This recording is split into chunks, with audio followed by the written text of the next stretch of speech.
तर आजच्या लेक्चरमध्ये आपण रेजिस्टर काय आहे त्या संदर्भात इन्फॉर्मेशन जाणून घेऊ. आता resistor is a two-ended component having given amount of resistance between two ends. तर रेजिस्टर हा एक असा कंपोनंट आहे की ऍक्च्युअल तो कुठे असतो, it is a two ended component. जसं की इथं एक एंड घेतला आपण सी आणि दुसरा एंड घेतला डी, तर सी आणि डी ओके अशा दोन एंड्स मधला तो एक असा कंपोनंट आहे की ज्यामध्ये given amount of resistance he present असते आणि त्या कॉम्बिनेशनला आपण म्हणू रेजिस्टर. जसं की या आकृतीमध्ये सी पासून डी पर्यंत जर आपण पाहिलं तर R1, R2 आणि R3 हे तीन रेजिस्टन्स आपल्याला दिलेले आहेत आणि यांच्या हे जे कंपोनंट आहे हे जे कॉम्बिनेशन आहे या कॉम्बिनेशनला म्हणायचं रेजिस्टर. आता तसं तर रेजिस्टरची मांडणी ही दोन पद्धतीने करता येते, resistor in series and resistor in parallel. Actually काही केसेस मध्ये आपण दोघांचं कॉम्बिनेशन पण घेत असतो, पण सध्या फक्त लक्षात ठेवा की रेजिस्टर हा एक असा टू एंडेड कंपोनंट आहे की ज्यामध्ये actual given amount of resistance हे दोन एंड्स मध्ये प्रेझेंट असते. त्यानंतर Ohm's law is applicable to resistors. आता रेजिस्टरचं कॉम्बिनेशन हे सिरीज असो किंवा पॅरलल असो तर त्या ठिकाणी ओम्स लॉ हे अप्लिकेबल असणार आणि ओम्स लॉचं जे इक्वेशन आहे ते आपल्याला माहित आहे, V is equal to IR. Okay, आता सर्वप्रथम आपण रेजिस्टर इन सिरीज या संदर्भात डिस्कस करू. आता रेजिस्टर इन सिरीज मध्ये आपल्याला या ठिकाणी सर्किट डायग्राम दिलेला आहे. या ठिकाणी आहे EMF, प्लग की, एमीटर जो की ऍक्च्युअल काय मेजर करणार आहे, करंट, वायरचे दोन एंड C and D ज्याच्यामध्ये ऍक्च्युअल आपल्याला तीन रेजिस्टर्स R1, R2 आणि R3 असे तीन रेजिस्टन्स हे ऍक्च्युअल आपल्याला सिरीज कॉम्बिनेशन मध्ये दिसतील, ज्याला आपण रोधांची एकसर जोडणी म्हणतो. आणि त्यानंतर इथे आहे व्होल्टमीटर, ओके, जे की ऍक्च्युअल पोटेन्शियल डिफरन्स अर्थातच व्होल्टेज किंवा EMF इलेक्ट्रोमोटिव्ह फोर्स मेजर करणार आहे. आता जेव्हा आपण सिरीज कॉम्बिनेशन मध्ये ऍक्च्युअल रेजिस्टरची मांडणी करतो तर जेव्हा ही रेजिस्टर्स हे सिरीज मध्ये असतात तेव्हा जो करंट आहे हा पूर्ण सर्किट मध्ये सेम असतो, म्हणजे कुठेही करंटची स्प्लिटिंग होत नाही. सो सर्वप्रथम लक्षात ठेवायचं आहे की सर्किट मध्ये जे वाहणारा करंट आहे तर त्याची व्हॅल्यू जी आहे ही प्रत्येक रेजिस्टर्स मध्ये आपल्याला काय करायची आहे, सेम घ्यायची आहे. कारण रेजिस्टर्स हे सिरीज मध्ये असल्यामुळे जो करंट आहे तो ऍक्च्युअल हा पूर्ण पाथ मध्ये सेम असणार. त्यानंतर जे इफेक्टिव्ह रेजिस्टन्स असणार, ओके, जसं की आता आपल्याकडे सिरीज कॉम्बिनेशन घेतलेलं आहे त्यामुळे R च्या लोअर केस मध्ये मी S हे अक्षर वापरलेलं आहे. तर इफेक्टिव्ह रेजिस्टन्स काढताना आपल्याला इंडिव्हिज्युअल रेजिस्टन्सची काय करायची आहे, सम ऑफ म्हणजे ऍडिशन करायची आहे. आणि दॅट्स वाय RS ची व्हॅल्यू काढताना R1 plus R2 plus R3 असं आपलं कॉम्बिनेशन असेल. समजा ऍक्च्युअल या ठिकाणी n नंबर्स ऑफ रेजिस्टर्स जर राहिले असते किंवा आपण दोन कन्सेप्ट करू, ओके, सो दोन रेजिस्टर जर असतील तर अशा वेळेस RS ची जी व्हॅल्यू आहे ती असणार R1 प्लस R2. जर चार असतील तर त्याचा फॉर्म्युला आपण घेणार R1, R2, R3 आणि R4. तर या पद्धतीनं आपण इफेक्टिव्ह रेजिस्टन्स जर काढायचा असेल तर इंडिव्हिज्युअल रेजिस्टन्सचा आपल्याला ऍडिशन करायचं आहे. आता सपोज असं झालं की आपण R1, R2, R3 असे असंख्य ओके n नंबर्स पर्यंत रेजिस्टर्स घेतले आणि त्या सर्वांचं जे रेजिस्टन्स आहे ते जर इक्वल असेल, ओके, समजा R1, R2, R3 n times पर्यंत घेतले आणि सर्वांचं रेजिस्टन्स हे इक्वल असेल, अशा केस मध्ये जे इफेक्टिव्ह रेजिस्टन्स असेल तर तो असेल N into R. Okay, so अशा पद्धतीचे हे कॉम्बिनेशन्स आहेत. आता सर्किटमध्ये जर आपण पोटेन्शियल डिफरन्स संदर्भात जर बोललो तर व्होल्टेज जो आहे हा प्रत्येक रेजिस्टन्स संदर्भात डिफरंट असणार आहे. सो डेफिनेटली या ठिकाणी जे असणार ते असणार V1 या संदर्भात, V2 आणि या संदर्भात V3. आणि जेव्हा आपण टोटल पोटेन्शियल डिफरन्स किंवा व्होल्टेज काढू अशा वेळेस इंडिव्हिज्युअल पोटेन्शियल डिफरन्सची आपल्याला काय करायचं आहे, ऍडिशन करायचं आहे. ओके, सो आता ओम्स लॉ कशा पद्धतीने अप्लिकेबल आहे, हे फॉर्म्युले कसे तयार होतात त्या संदर्भात आपण बोलू. आता जेव्हा की मी सांगितलं करंट सेम आहे, ओके, सो करंट सेम असेल तर अशा केस मध्ये मला सांगा की जर आपण V is equal to I R घेतला या ठिकाणी आणि जर आपण इंडिव्हिज्युअल जर पाहिलं तर पहा आता V1 संदर्भात जर पाहिलं आपण, ओके, सो V1 संदर्भात जर पाहिलं आपण तर काय असेल, करंट आहे I, सो फॉर्म्युला असेल R1. जर V2 संदर्भात पाहिलं तर IR2, V3 संदर्भात जर पाहिलं आपण IR3. ओके, असे हे तीन फॉर्म्युले आपल्याकडे येतील. आता आपल्याला माहित आहे की टोटल पोटेन्शियल डिफरन्स हा इंडिव्हिज्युअलच्या इक्वल आहे. तर यामध्ये जर आपण सर्व व्हॅल्यू पुट अप केल्या, समजा सपोज हे इक्वेशन नंबर 1 आहे आणि त्यामध्ये आपण इंडिव्हिज्युअल पोटेन्शियल डिफरन्स जर ऍड केला तर मूळ फॉर्म्युला काय आपला, मूळ फॉर्म्युला आहे पहा V is equal to V1 plus V2 plus V3. V1 ची किंमत आहे I R1, I R2, V3 ची I R3 आणि V ची मूळ किंमत काय आहे ओम्स लॉ नुसार I R.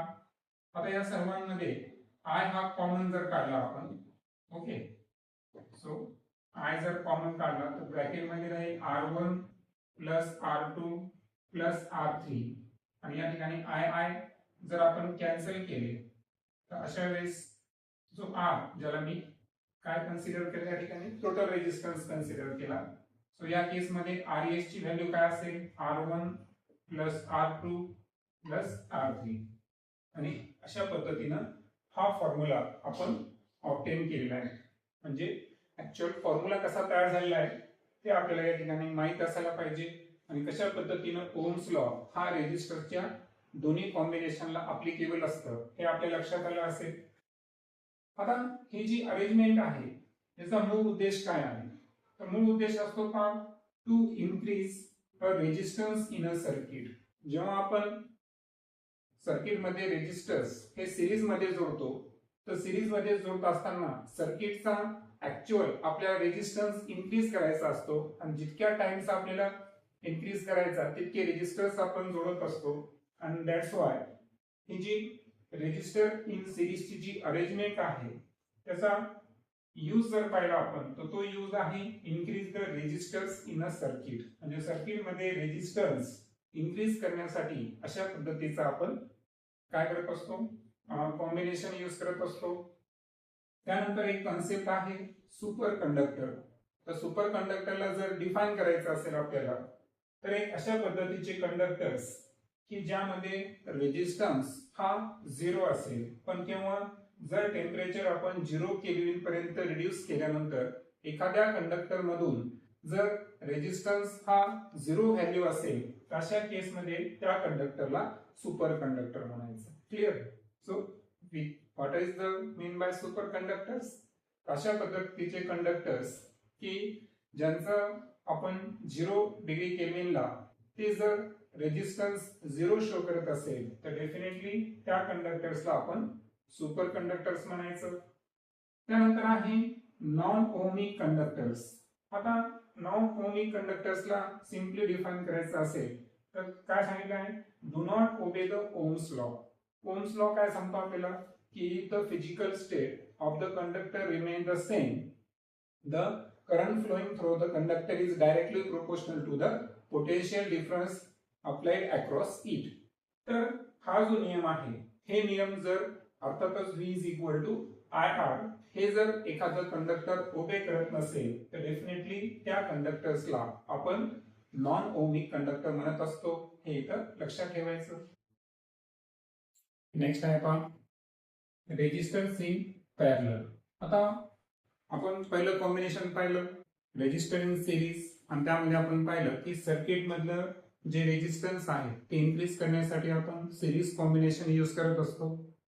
आणि सर्वात महत्वाचं की त्यामध्ये आपण पाहिलं की जो सिरीज रेजिस्टन्स आहे त्याचा फॉर्म्युला काढताना आपण पाहिलं होतं R1 plus R2 plus R3.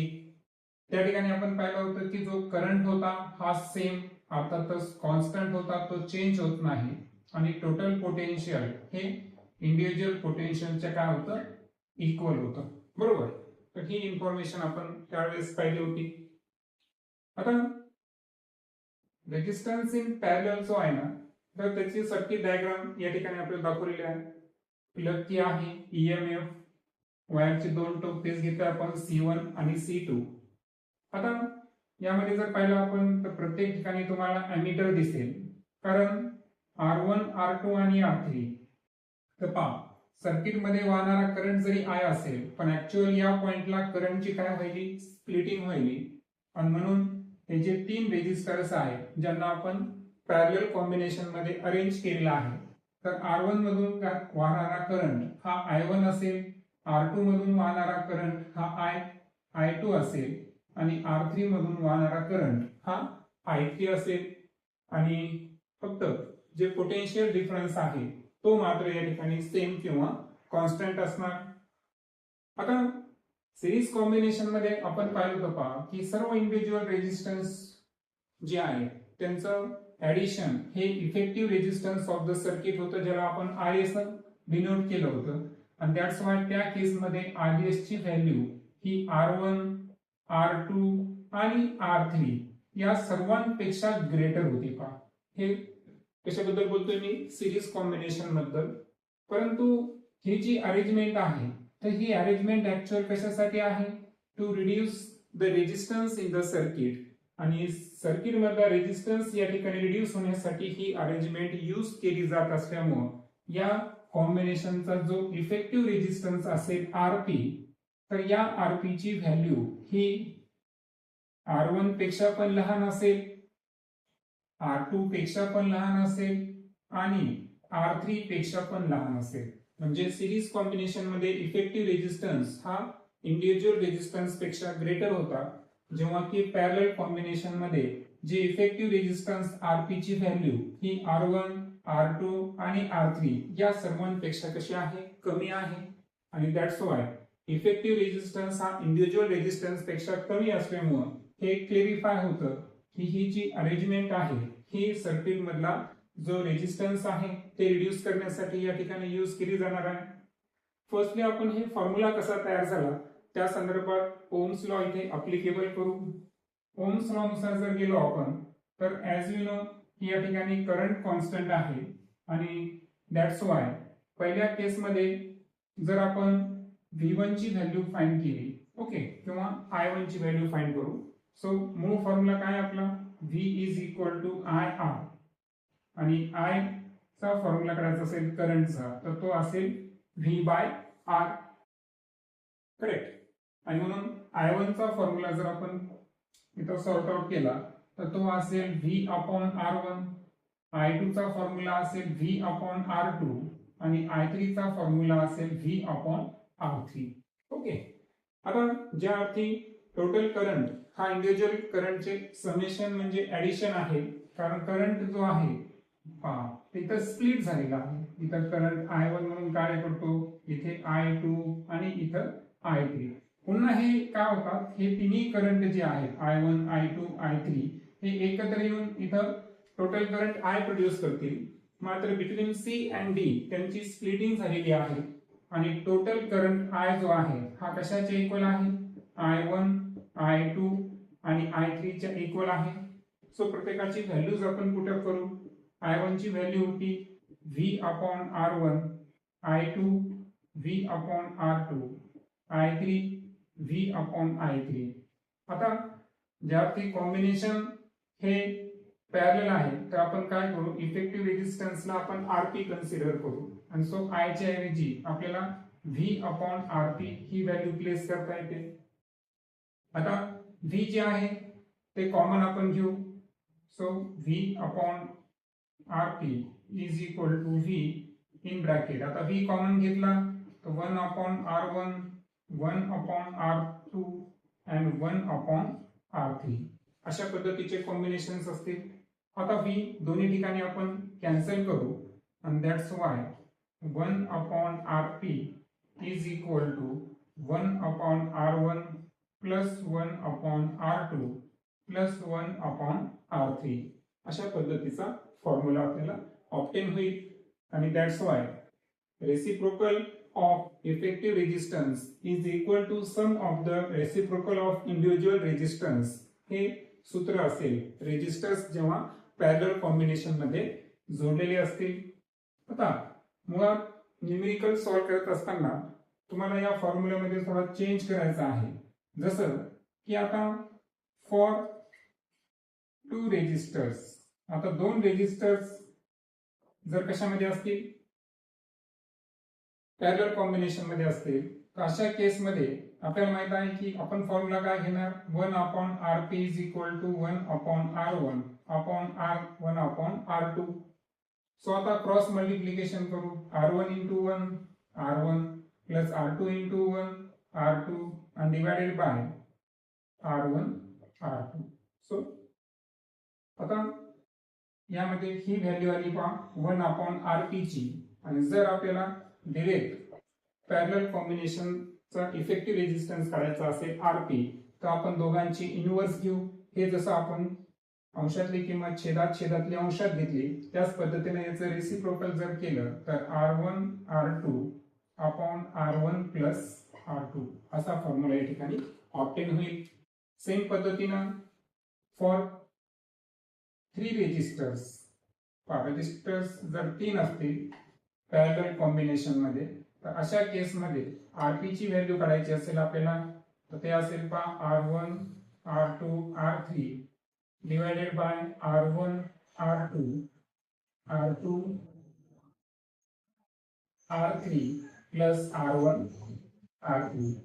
तर अशा पद्धतीचे हे कॉम्बिनेशन असेल. आणि जर रेजिस्टर्स n रेजिस्टर्स असतील, n रेजिस्टर्स आहे आणि यामध्ये एक कंडिशन लक्षात ठेवायची की R1 R2 R3 आणि त्यानंतर Rn या सर्वांची व्हॅल्यू जर R असेल म्हणजे जेवढे काही रेजिस्टर्स आपण जर पॅरलल कॉम्बिनेशन मध्ये जोडले त्यांची संख्या n आहे. आणि दुसरं वैशिष्ट्य सांगितलं की सर्व रेजिस्टर्स हे इक्वल रेजिस्टन्स शो करतात, त्यांची व्हॅल्यू जर R असेल तर अशा केस मध्ये जर Rp ची व्हॅल्यू काढायची असेल आपल्याला n अपॉन R या सूत्राच्या साहाय्याने आपण effective parallel resistance parallel combination मधलं इफेक्टिव्ह रेजिस्टन्स ज्याला Rp म्हणलो आपण ते आपण ऑब्टेन करू शकतो. सो फायनली 3 सूत्र लक्षात ठेवा. दोन रेजिस्टर्स जर पॅरलल कॉम्बिनेशन मध्ये असतील तर त्यामध्ये आपल्याला इफेक्टिव्ह रेजिस्टन्स Rp काढायचा असेल तर फॉर्म्युला असेल R1 R2 upon R1 plus R2. जर 3 रेजिस्टर्स हे पॅरलल कॉम्बिनेशन मध्ये असतील तर Rp चा फॉर्म्युला असेल R1 R2 R3 divide by R1 R2 plus R2 R3 plus R1 R3. आणि फॉर n रेजिस्टर्स सर्वांची व्हॅल्यू जर इक्वल रेजिस्टन्स R असेल तर अशा वेळेस Rp is equal to n upon R. So हे आहे पॅरलल कॉम्बिनेशन संदर्भात डिटेल इन्फॉर्मेशन.